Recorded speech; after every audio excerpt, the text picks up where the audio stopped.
Então nós vamos falar do Espiritismo hoje. Falar de Espiritismo nos dias de hoje é como chover no molhado, porque estamos vendo na nossa internet, através desse mundo que se abriu diante de nós, tantas coisas, tantas falas, tantas pessoas que se expõem, que vão lá tentar explicar o que é o Espiritismo, o porquê dele, a necessidade de ser espírita e tudo mais. Mas é chegado o tempo onde Jesus nos espera pacientemente e misericordiosamente. Depois de Ele nos ter revelado, nos ter falado sobre o Consolador prometido, a doutrina essa que nós profetizamos ou que nós temos conosco,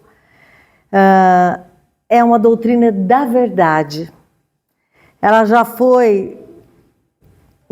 nos foi mostrada há mais de 100 anos, 167 anos, 163, 167, por aí, por Kardec.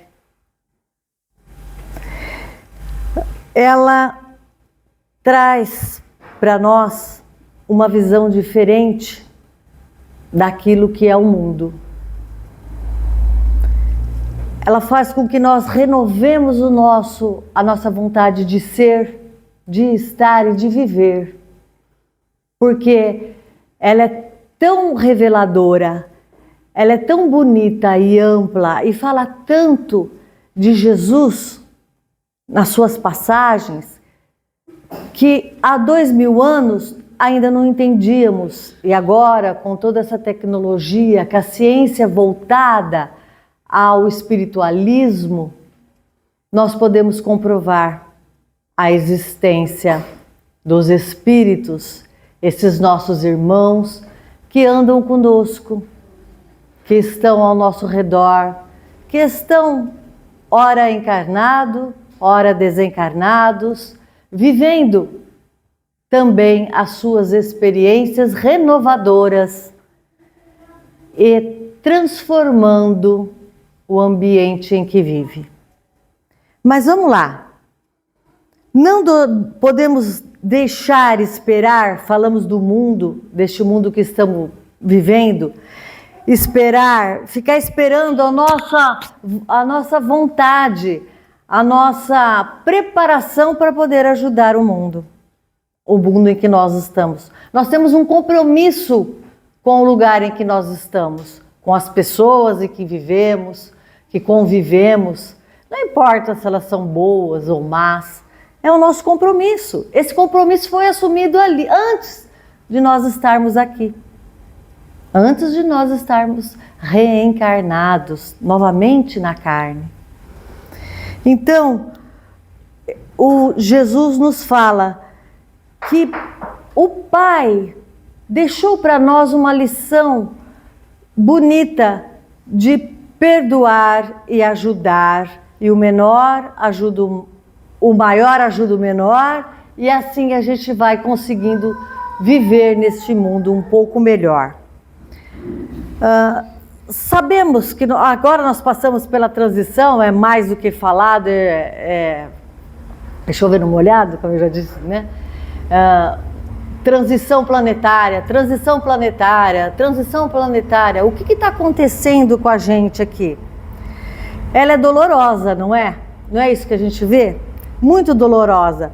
Vemos um mundo de hoje, tanta conquista da ciência e da tecnologia, mas também tanta indignação moral, uma dissolução dos costumes, a perda de ética.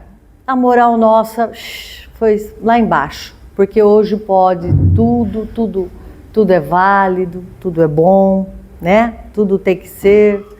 Então perdemos aquele vínculo com aquilo que nós somos, aquilo que foi deixado por Jesus para nós.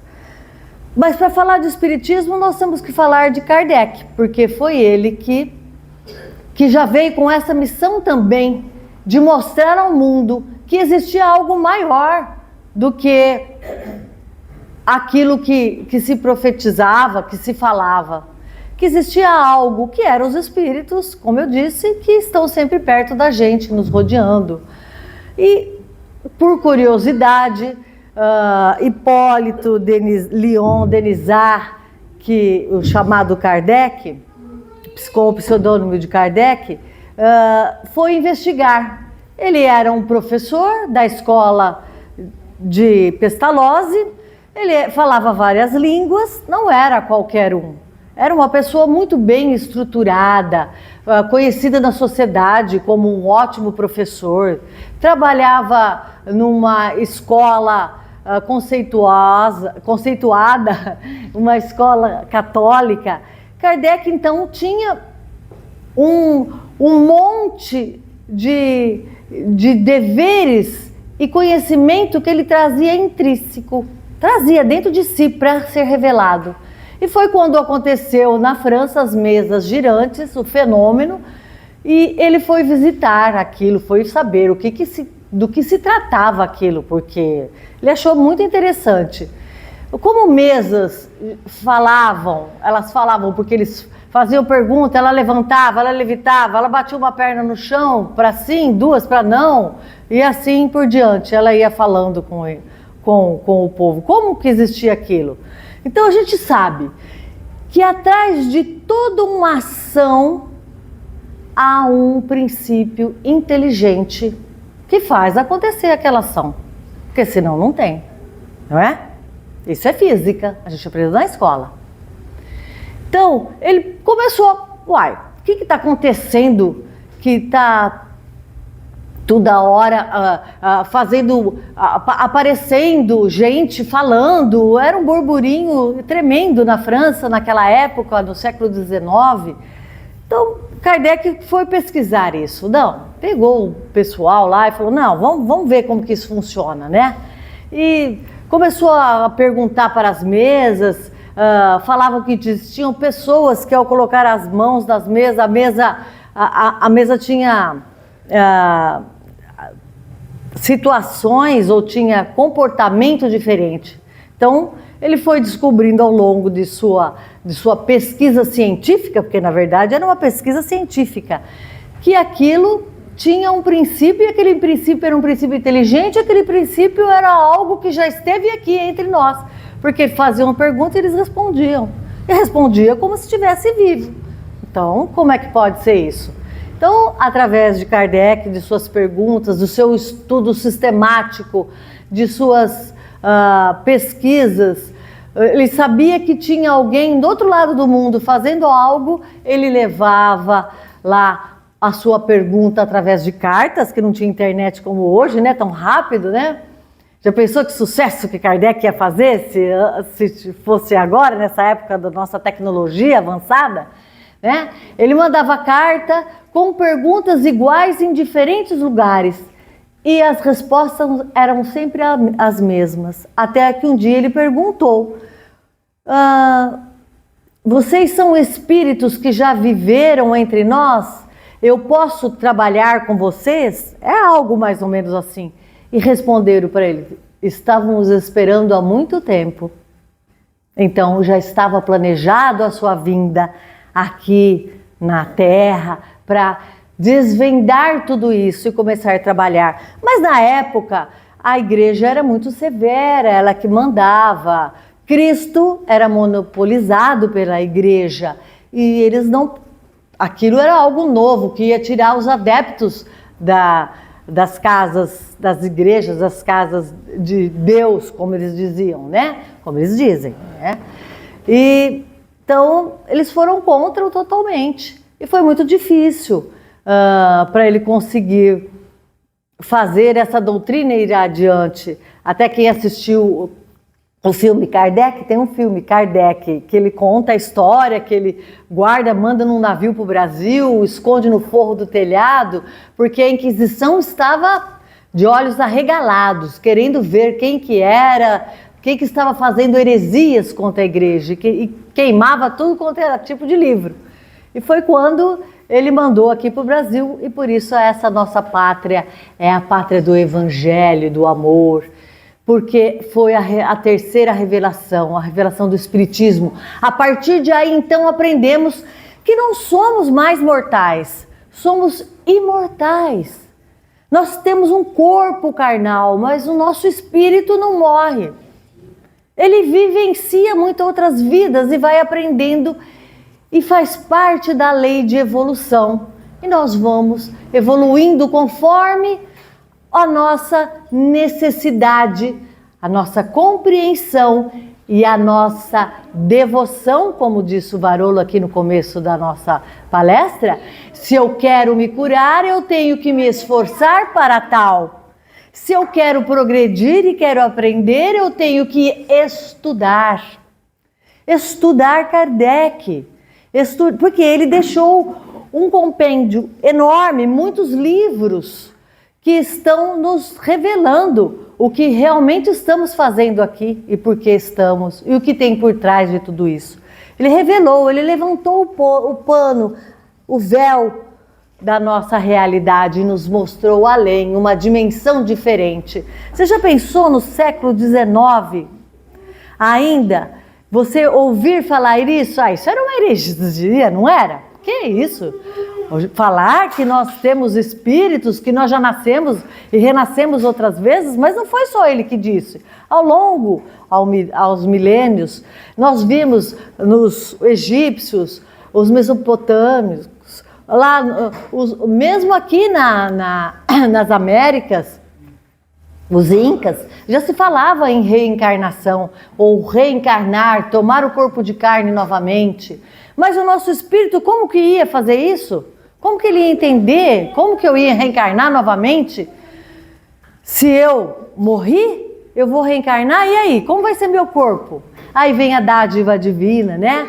Do esquecimento, passamos por um processo de criptomnésia, escolhemos nosso corpinho, cheio de doença e defeito, aí a gente chega aqui e chora, fala, não é possível eu estar doente desse jeito, eu ter tantas dores, mas as dores são necessárias, ela mexe com o nosso orgulho, com a nossa vaidade, com o nosso relacionamento social, porque a gente precisa do outro. E assim fez Deus. E Jesus nos ensinou isso, mas está difícil aprender ainda. Porque ainda vemos, com esse mundo tão cheio de maledicências, de ódio pelo outro, de falar coisas que não precisam, de ficar ligados em miudezas, em picuinhas tão pequenas. E a ciência desvendando um universo gigante, cheio de planetas, com possibilidade de vida. Ainda muitos não entendem isso, mas Jesus já nos falava, há muitas moradas na casa de meu Pai.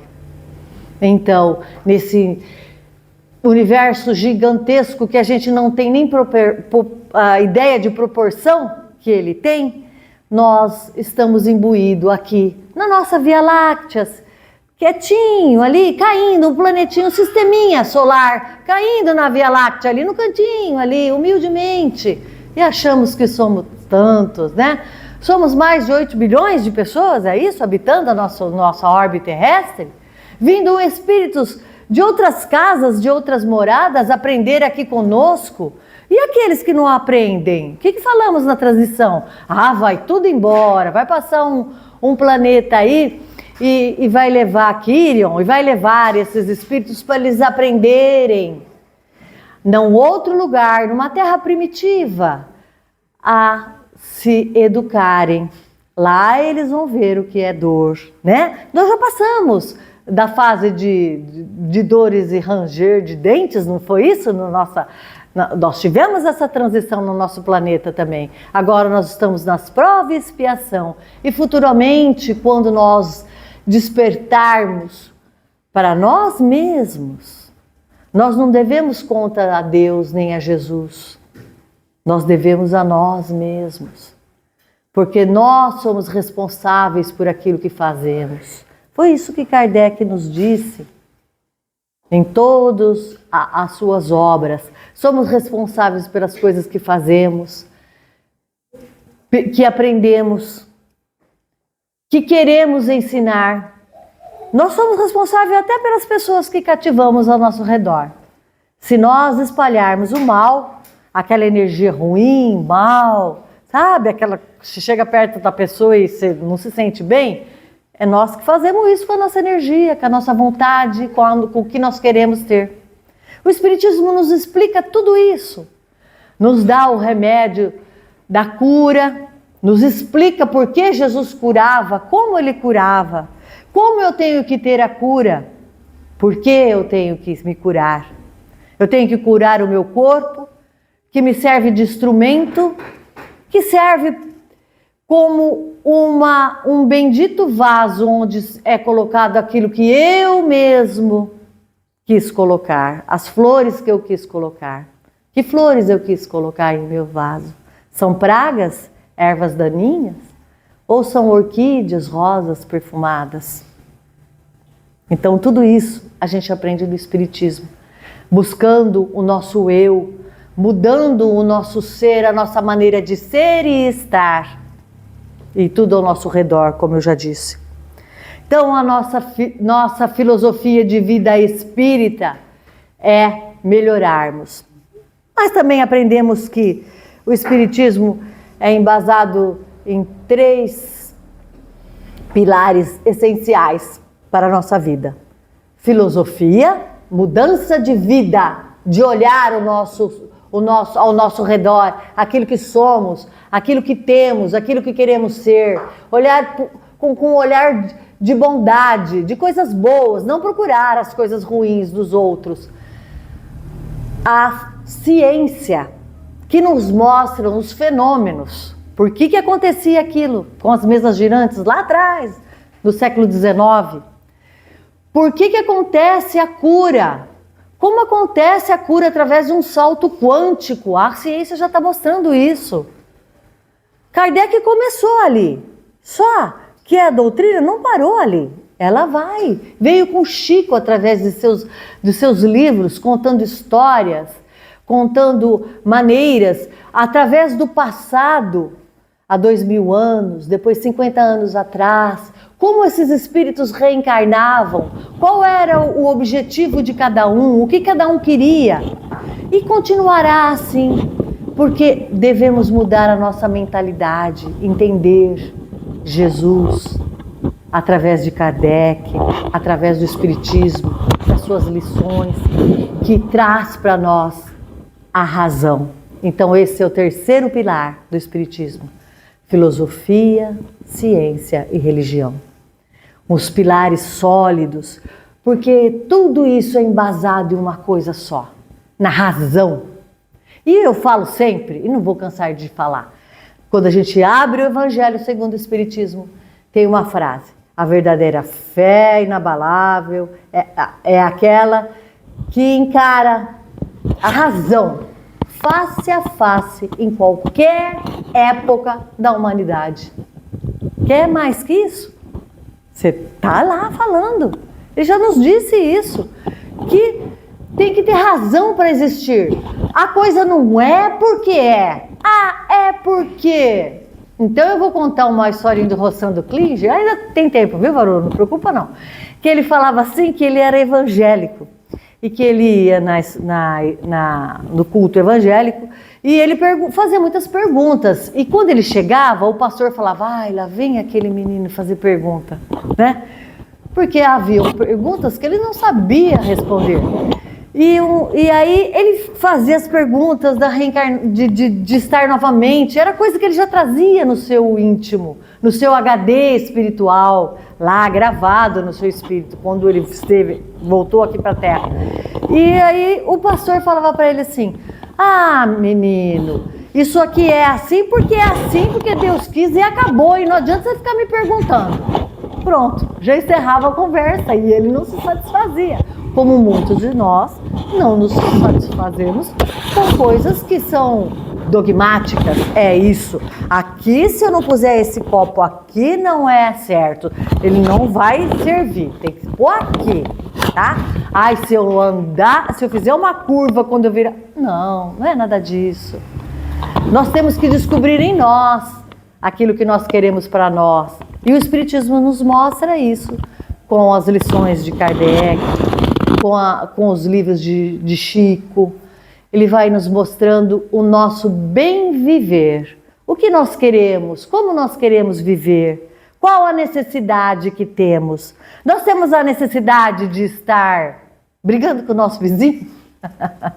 Ou achando ruim com o outro porque ele falou uma coisa e lá no livro não está escrito isso. Para! Nós devemos seguir, sim, saber que lá tem uma ideia e aquela ideia deve ser seguida. Porque nós não devemos sair nunca. Jesus, Kardec e Chico, esses três que nos mostram o que é viver. Tem muitas coisas por aí na internet, muitas coisas, porque a palavra espiritismo foi dada por Kardec. Ele mesmo disse, uma religião ou uma doutrina nova, uma palavra nova. Então, Kardec implantou a palavra espírito, e aí ficou. E nós somos espiritistas. O Diomar Zeviani, eu sou dessa época, viu gente? Sou bem velhinha. É lá no Amor e Caridade, lá de Catanduva, ele falava, é tudo espiritista. E eu era jovem, eu falava assim, nossa, ele está desfazendo das pessoas, né? Pensava eu assim, né? Então, depois, ao longo do estudo do Livro dos Espíritas, de Kardec, da vida de Kardec, eu fui aprender que espiritista era uma palavra dada aos espíritas, aqueles que fazem parte desta doutrina bonita, que nos mostra tanta coisa, que nos revela um mundo além desse que estamos aqui. E nos mostra como sermos felizes, porque Jesus queria que fôssemos felizes, Deus quer que sejamos felizes. Mas, para que sejamos felizes, nós precisamos aprender só uma coisa: olhar para dentro de nós, reconhecer em nós a pessoa que nós somos e o que queremos de bom para nós, nós devemos querer de bom para os outros também. Essa é só assim. É tão simples, né? Não é simples? É simples. Eu quero de bom, então eu vou emanar. Nossa, aquela pessoa me perturba tanto. Ah, mas ela tem uma coisa tão boa. Às vezes ela me traz alguma palavra que me acalenta. Aí tá a verdadeira fé em Jesus, em Cristo, em Deus. A fé de encontrar no outro aquilo que você quer para você mudar-se, modificar-se. E a doutrina não é nada mais, nada menos do que uma filosofia de reforma íntima. Então, que tenhamos nós consciência de tudo isso. Quem não tinha consciência disso, agora tem, bem feito para vocês. Agora vocês já sabem, vão ter que cumprir o que foi prometido. Porque ninguém está aonde está por um acaso.